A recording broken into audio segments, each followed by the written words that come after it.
Okay, this is gonna be a good one today. If you've ever had thinning hair or you're concerned about thinning hair, you're gonna know all the things by the end of this video. You're gonna know why it's happening, and more importantly, how to address it so that maybe it stops happening or happens a little bit less. And I'm actually really excited, you guys. Check this out. So I've got a guest on today's video that if you've never been around YouTube before, then maybe you don't know her. But if you have, you definitely know her. And her name is Angie. She's from HotandFlashy. And I've been a big fan of her for a while because she does incredible content, but she really comes at it from a very scientific standpoint, which I have a huge respect for. And so I was able to sit down and actually talk to Angie a bit about her thinning hair struggles because she's had some struggles with that. And so I'm gonna break down why it typically happens, how you can address it on a day-to-day basis, what works and what doesn't work. And then she's gonna give you real-world feedback as to what worked for her and what did not work for her. And I genuinely think you're really gonna love it. So let's dive in.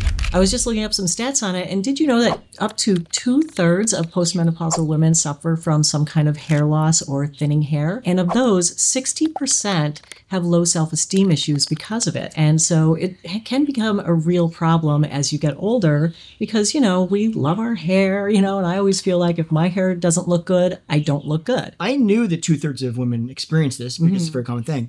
I didn't know that 60% are self-conscious because of it. Right. Yeah. No, I mean, I feel like for women, our hair really is so important to us. You know, we spend so much money and time over the course of our lives styling it, getting it colored, you know, paying for haircuts, looking at hairstyles that are going to flatter us, going to experts who are going to help us to style it better. And really, if you go through a phase where your hair just doesn't look good, it's almost like anything as you get older, it changes so much and you don't feel like you anymore. And I found when I was suffering from some hair loss, it was definitely wreaking havoc on my self-esteem. It makes perfect sense. Yeah. I think the number is just shocking to me. Yeah. I'm really excited to share some tips that I've got, but I'm really excited to learn some things that you've been doing that have worked really well for you. You know, on my channel, I just do a lot of testing of things, and then I put the results out there, and I say, if you think that these before and after pictures look good, then maybe this is something you're interested in. What if we break down some of the reasons that hair thins? Okay. And then we can walk through some of the ways that we can address that. Yep.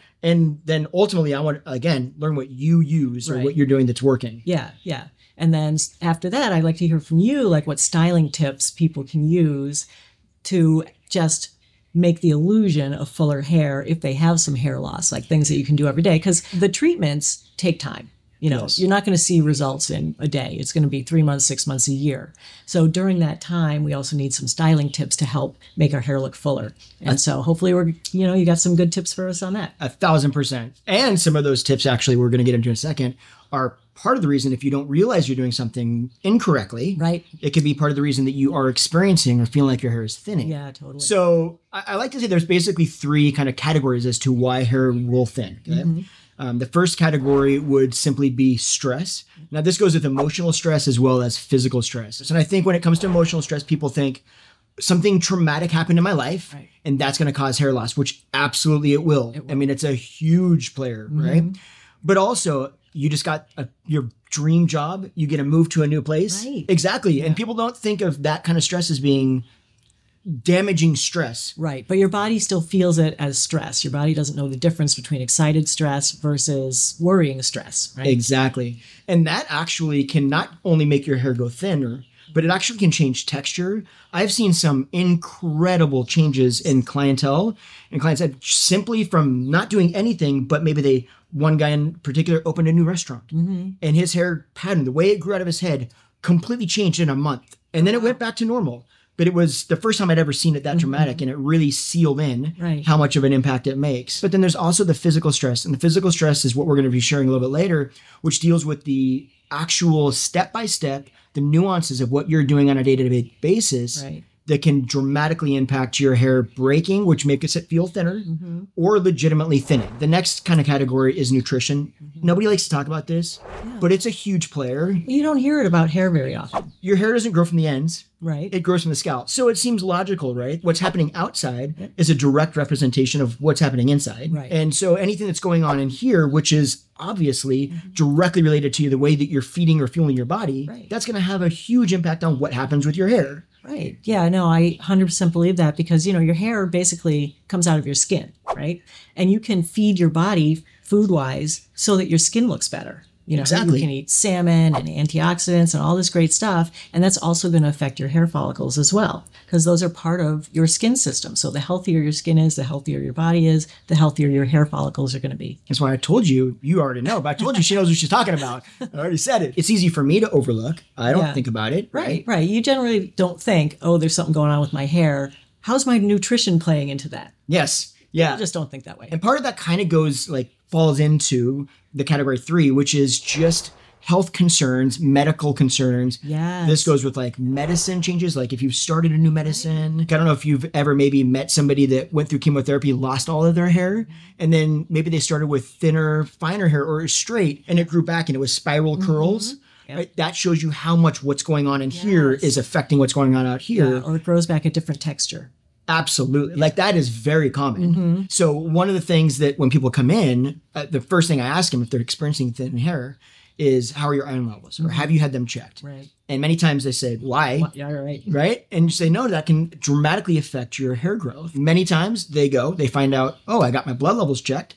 My iron is low. The doctor prescribes some sort of iron supplement. Right. They start taking it and they see a huge improvement on it. Oh, yeah. You know what's interesting about that? I was just kind of redoing my supplements for protein and for muscle strength, and bone strength. And a lot of the multivitamins that women take, they have these over 50 vitamins. And I noticed that they take out the iron.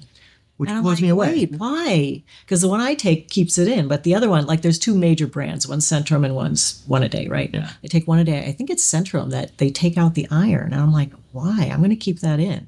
Yeah. So I just thought that was weird. And now to hear you say that it affects your hair. So if you're taking a women's, mature multivitamin, maybe you're not getting iron and you could be iron deficient. And that could be a reason. Yeah. It would definitely be something that I would have checked at very least. But then aside from that, there's a lot of other medical concerns. So if you are experiencing it, there's 8 different forms of alopecia. There's just things that happen that could be a direct impact on why your hair is thinning. Yeah, you want to see a doctor and have them diagnose you before you start doing more at-home things, if it's severe. Yeah, I mean, menopause stuff. We just had a great conversation about that yesterday. With Dr. Haver. Absolutely. So there's menopause will have a direct effect, and many times it can be hormone replacement or just hormones changing. Right. All of those things impact it. The way you address all of those, so the last 2, the nutrition and the medical, is dealing with the medical professional that understands how to check for this stuff. Right. The one that we can do at home, that's the first one, and that's the physical stress. Right. And that's what we can walk through. So before we get to that, though, I honestly want to know what you're doing that's working. So a few years ago, I was in perimenopause and I noticed my hair was just really thinning. And a lot of older women, our way of thinning hair is usually along the part. And I didn't have that. I had more of the male pattern baldness part where I was thinning at the temples. And I was at such a state that, I used to, I still work out when I like to have a ponytail. And every time I put my hair in a ponytail, I was like, oh, this looks terrible, because I had these literally almost bald patches up here. So I started only wearing my hair down. And, talk about affecting your self-esteem. So the first thing I did was started researching what you could do at home to help with regrow your hair a little bit. So there's this thing called low-level laser light therapy, quadruple L. And the studies on it are really good. And so they use lasers at a certain red light wavelength, and it penetrates the skin, and it brings more blood flow to the skin, and it does a number of different things. I love red light for my face as well. I use a red light therapy mask for my face for anti-aging. And it works also for hair. It's not the exact same wavelength, which is funny because I've had a lot of viewers write in and say, well, can I just use my face mask on my head? I don't want to buy a separate thing. It's close. It's a close wavelength, but the thing is that it has to be really the pinpointed wavelength. So the device that I got was the HairMax Laser Band 82. And I love this device because in the research, the main bulk of the research is on laser lights. And there are devices that combine laser lights and LED lights. And what the research has shown is that the laser lights are really the ones that are the more powerful and give you the best results. And so the reason I went with HairMax is because it's all laser lights. There are no LEDs in it. There are studies that are done on lasers plus LEDs, and they do show that you get about the same results as lasers alone. But there are no studies on just LEDs alone that show any results. So I'm like, I think they're putting them in there just so it looks like you have more lights, but really it's a less effective treatment. And I'm not saying that they can't be effective over time, but the difference is in the time that you have to spend doing the treatment. So if you have like the one that I do, the headband, it's much smaller, but it's a 90-second treatment. And I have 90 seconds a morning to do this. I don't have half hour, 40 minutes to put the cap on my head. Yep. I had actually bought Iris Store and I used it for like 3 months and I didn't see any results. So then I got the Hair Max laser band and I love the thing and I've been using it for like 9 years now. And it's great. And I've seen just really great like hair growth, like up here in my temples, like it was really like bloop. And now it's all filled in. I can wear a ponytail again and I like it. Like I said, it's a 90-second treatment. So you put it on, it's got these combs that parts your hair. And so it also gets the light down to your scalp. And so I do the 90-second treatment. I only have to do it 3 times a week. And with the other ones, you have to do it more often. So for me, it's more convenient. It's also less expensive, which is so funny. Yeah. And then just a couple of years ago, I added in some minoxidil.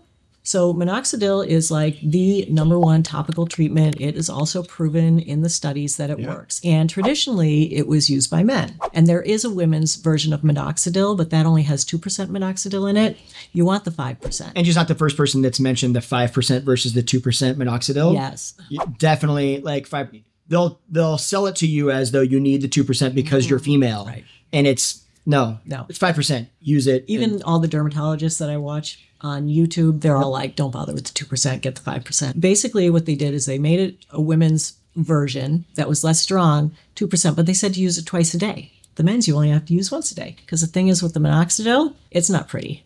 It is so not pretty at all. It makes your hair feel dirty. It makes it look dirty. It weighs it down. Yep. And if you're going for volume, you don't want something that's going to make your hair look dirty and weigh it down. Exactly. So I only use it the night before I'm going to wash my hair. I love your tip. Use it before you shampoo, use it at night. Or they have the oral. Yeah.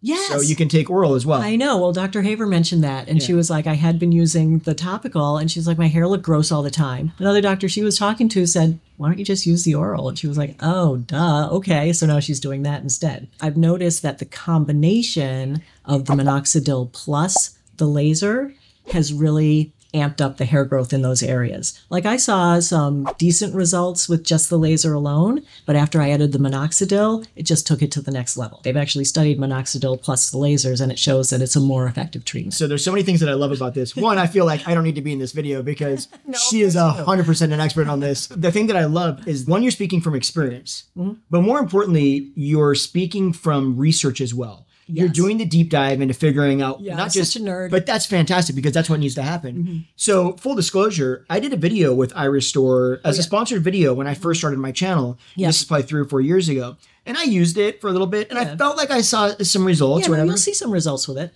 But if I'm completely honest, it was the time. It's a commitment. Yeah. And I know it makes you like, oh, you just like while you're on computer watching YouTube, right? You just put wear this thing. But being able to do it in 90 seconds, I am going to now buy this to use it because I've got some male pattern, to see if we can do with that. Absolutely. Yeah.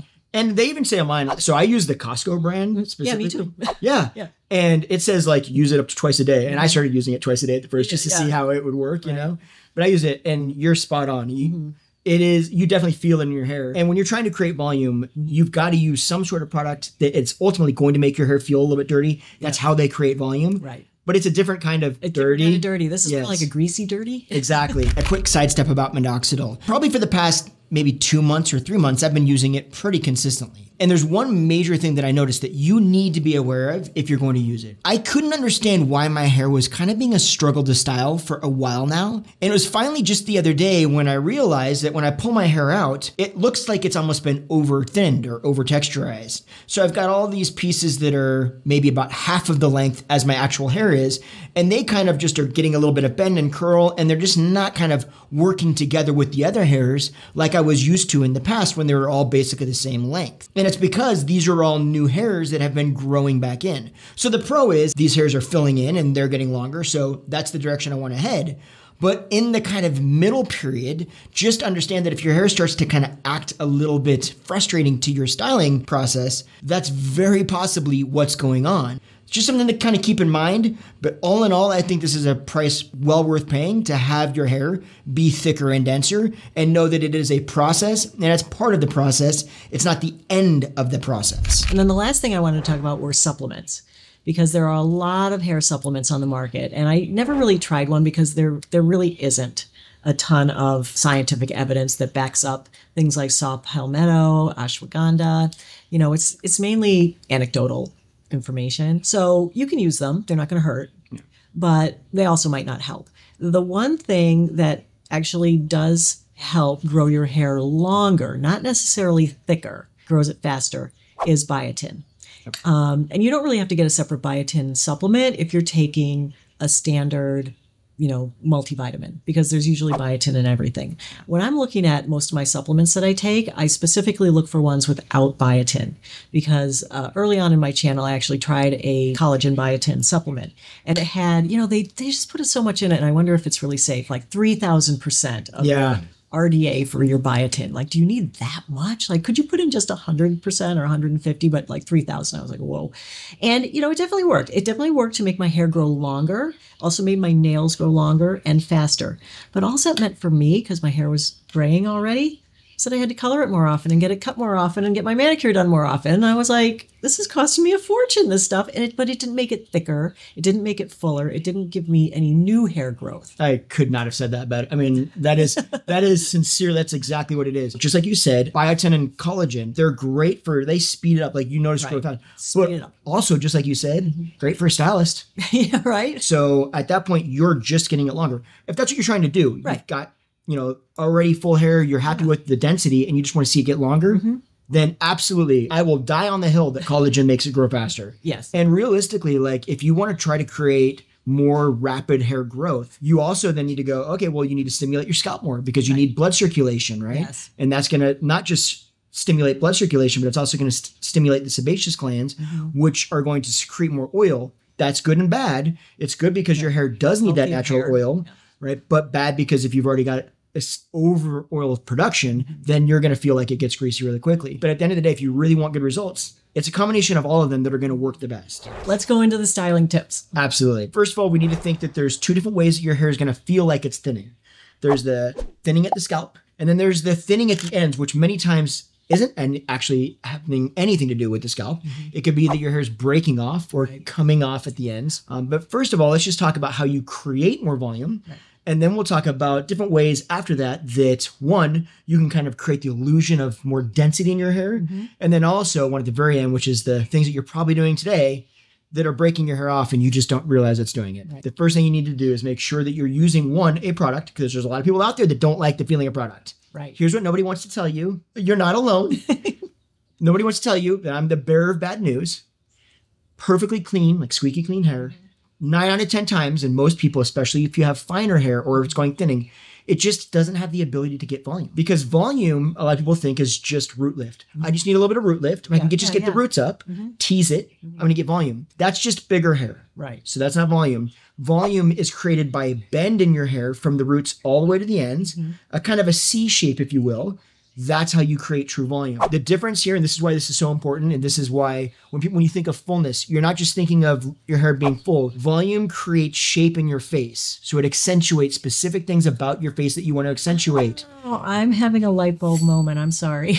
Are you? Yes, because earlier I had said I'm not really into volume. Because my definition of volume is root lift, big on the top, and then it's weird down here. Exactly. And what you're talking about is that beautiful hair shape, which I can't get in my blowout. But every time I go to my hairdresser and she does the sectioned, she gets that C shape and it comes out so good. And I'm like, if I could have my hair look like this every day, I would love it. And you can. You just need somebody to walk you through that process. And I didn't plan on sharing this, but I want to share it because I think it's really important.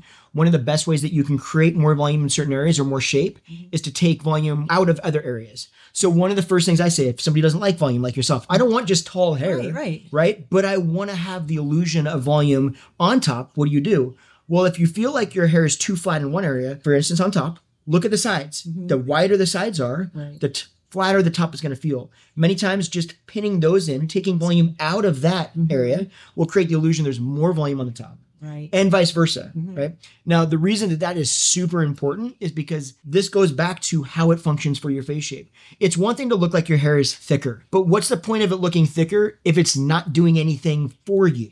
It's not the length that we cut your hair that's going to look good on you. It's what we do in that length, where I take volume out and where I create it. to maybe lift cheekbones or accentuate cheekbones. Right. Accentuate jaw structure, bring focus to the eyes. Yeah. All of those things. All of that actually has to do with volume. So even though we're talking about thinning hair, well, thinning hair also is created by the lack of volume many times, or the illusion, I should say, of thinning hair. My hair feels so thin and so flat. Right. So the way we create that is by creating bend, but the only way we truly create bend is by having enough product, and not just enough product. When you apply product, how do you apply product? If you are going to use a mousse, walk me through your real quick process on how you would apply it. All right. If I use mousse, it's 100%. And again, you're not alone. So I'm not calling you out here, right? This is what everybody does. So that's for root lift. So you applied mousse, which to begin with, mousse is a lighter product. Right. So typically speaking, mousses are going to feel lighter in the hand, and they're also going to feel lighter in your hair, and therefore give you less control. Okay. Gels are going to feel more strong in your hand. Right. They're going to feel more in your hair. They're going to give you more control. So somewhere in between, I may or may not be creating a gel and mousse style product that does all this. Link in the description if you want to learn more. We'll talk about that later. But that actually is kind of your sweet spot. But what you're doing is you're putting a lighter product for lighter control in only the roots. So all you're going to get is what you don't like. Okay. Because you don't want big hair. Right. It's just this, like, you feel like it's flat. So that's all it has the ability to create. So you need it at your roots, all the way through your mid shaft, all the way to the ends, so that your roots can get a little bit of root lift. Your mid shaft can hold that C shape. Right. And then your ends can also hold that C shape. Okay. All of that together creates true volume. That's where the magic happens. It's like if you hate the feeling of texture in your hair, then we just go the other way and go, well, then a lot of volume or shape probably isn't going to be the direction you I head. hate the feeling of product in my hair. Okay, I have another trick for you then. We'll get to it. I've got another one for you. So you start there, you add the product, then you dry your hair. Everybody's heard dry your hair upside down to get that root lift. That does work really well.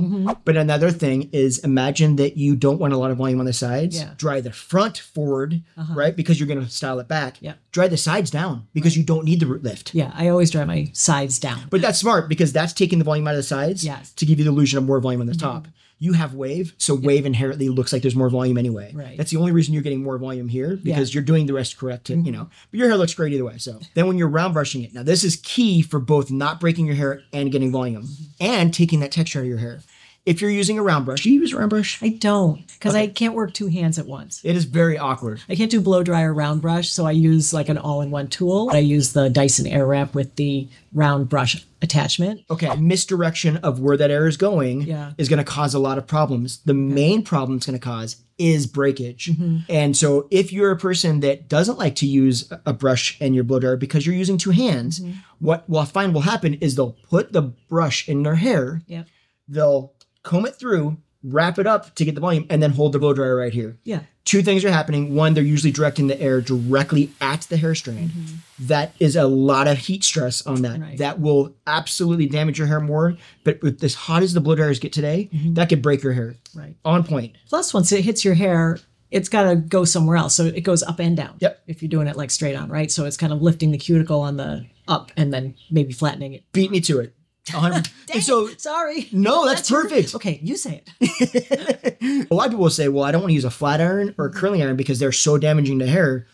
But also, that heat is equally as damaging in many cases. So it's not just as simple as saying this particular tool is the nightmare. If you're using a flat iron or a curling iron, same kind of thing. If you roll it up and you hold it there, anytime your hair is sitting on that, obviously we both know that's not moving. Right. The thing about a curling iron, and my wife will laugh at this because I don't use curling irons. And it's because I don't like them, but I'm not against people using them. But here's my gripe about them when it comes to thinning hair. Fragile hair or thinning hair. Most curling irons don't have the ability to heat both sides of the hair strand. Right? So you're wrapping it around it and you have one little clip. That clip is not heated. So you're putting a different amount of heat on the bottom layer of your hair than you are on the top of your hair. That's going to yield different results. It's going to take longer for your hair to actually stand under that heat to get it to actually hold that bend.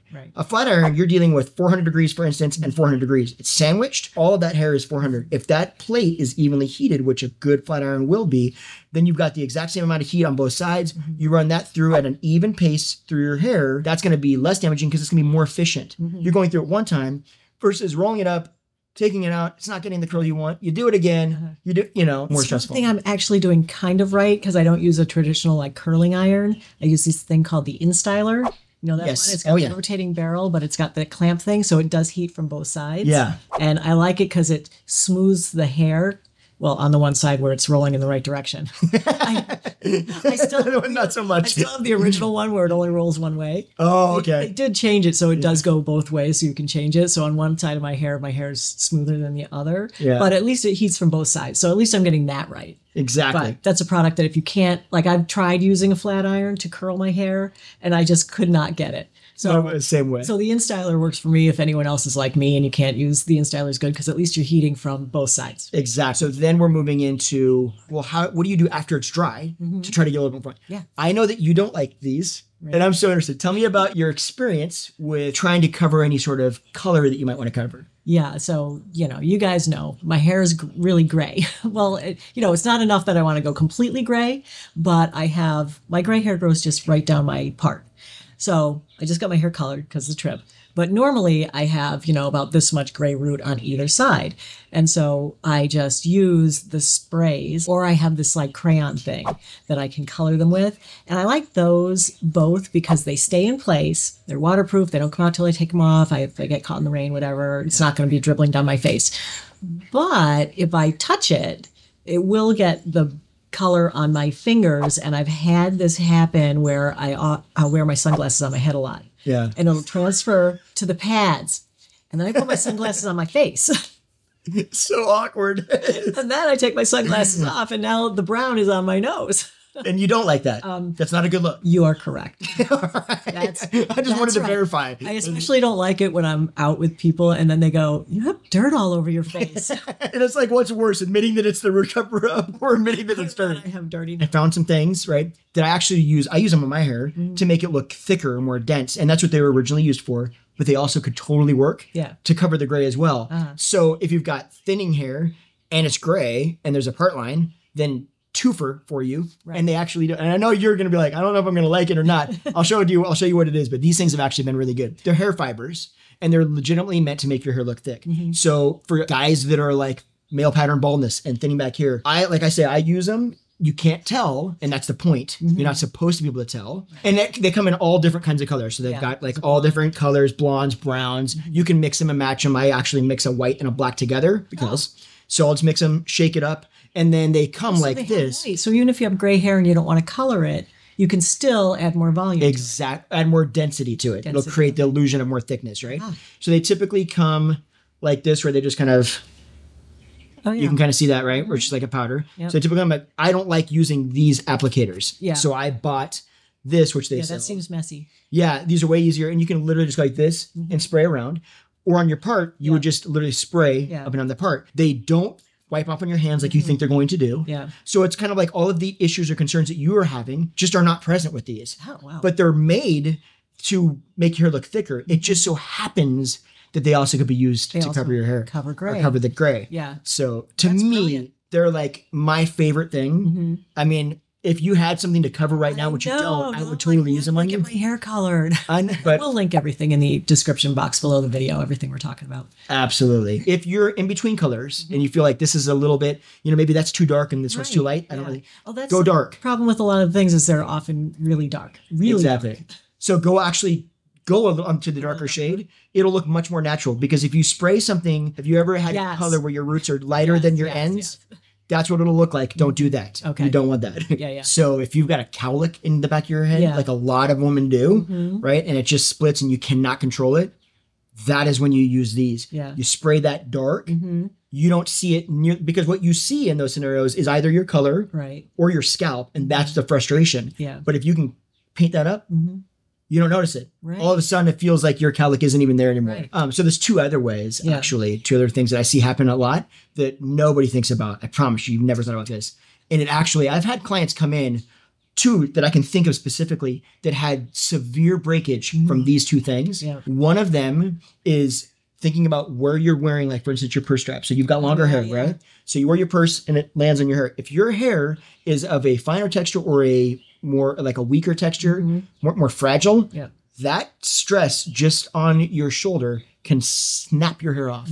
And I had one client that had hair to here and this one side, I'm not even joking, it was So complete much chunk was shorter. just gone. Oh my gosh. Because she'd done color and she didn't have like inherently weak hair or anything like that, Right. but it was just enough that it would always break off. Same thing can happen just from sitting in a car Yeah. and just doing this. So being cognitive of where you're actually rubbing your hair, where that friction is actually a big deal. The other thing, it goes back to what we were talking about before with the round brush.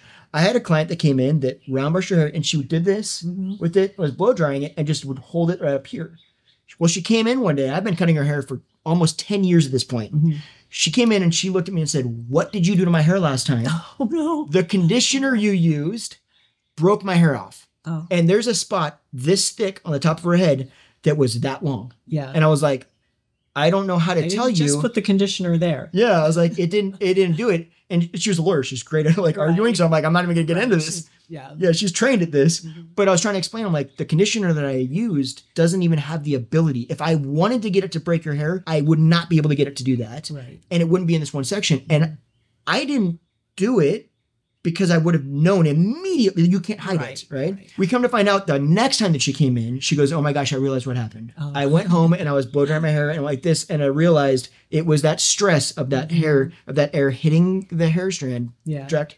It melted her hair off like that, and she had a little piece of." So paying attention to that and paying attention where the friction is a really big deal. Yeah. I have a couple of little like baby hairs right up here that are only this long, and they're colored, so I know that they were colored before and they were longer. I think it's from holding my curling iron there too long, plus the stress of my constant blonding. I think they just broke right off. Yeah. And that's how fast it can be, right? So it's none of these, I don't think it's any of these tips in particular that is going to save the day. Right. I think it's like a collective of all of them that will make a big impact. Right. So I hope that was helpful for you. And I really appreciate you coming and sharing like all of that amazing insight as to what's working. It was super fun. If you want to learn more about anything that we talked about, there is going to be a link in the description so you can find out more about it, as well as links to Angie's channel. If you have not somehow heard of her, please, you need to go find her, subscribe to her, watch all of her stuff. It's incredibly insightful. But otherwise, if we don't see you over there, then watch this video right here because you'll see me over there, whether you like it or not. But thank you so much. I appreciate it. Great filming with you today. It was super fun. We'll see you later.